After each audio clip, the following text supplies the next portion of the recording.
अरे और सुनिएगा, दिमाग फेल हो जाएगा। हमारा लाड़वा फेल हो जाएगा। आप बोलिए ना क्या बोल रही हैं, हम सुनने के लिए रेडी हैं। चैत में अतौरे चल रहा है सबसे भूसा।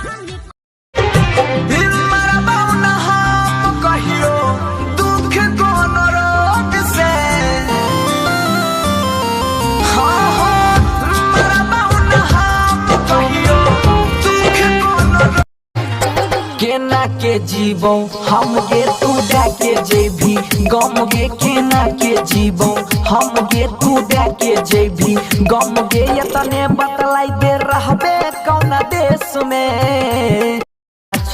गेठौड़ी नाच नाच नाच स्वामी यहाँ ना खचा खच भरल छौ सब तोरे देखैले यारल छौ छौड़ी पहाजा में धर बगाल जो बजी जे करे छे धम गे लचकोई हां हां हां लचकोई छोड़ा भूका मरिया तोरा हिलाई छ दोनों बम गे गेला का बोई छी जब।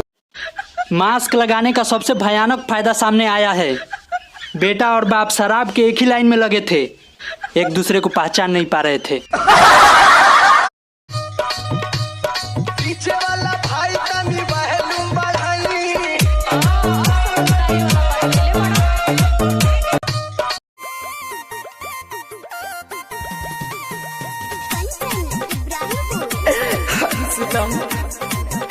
हर सितम सहकर कितने गम सुखाए हैं हमने, तेरी खातिर हर एक दिन आंसू बहाए हैं हमने। तू छोड़ गई राहों में अकेला, बस तेरे लिए हर जगह छिपाए आए हैं। बोली के गोरी ऐसान मीठी मीठी बोलिया हो, दे दिहलू दिला पजा खामा हो जाए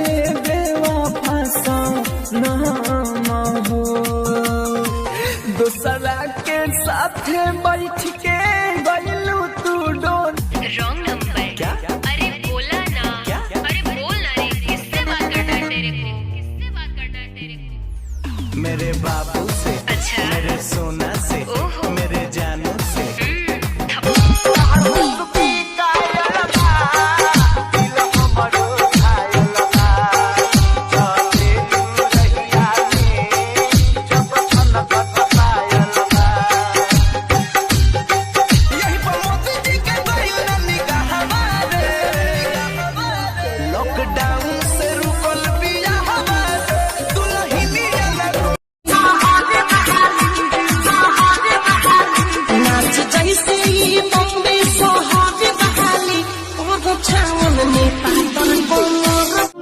सिगरेट पी लेता हूँ जब कभी तेरी याद आती है, सिगरेट पी लेता हूँ जब कभी तेरी याद आती है, दो कश भरते ही अपनी औकात याद आ जाती है।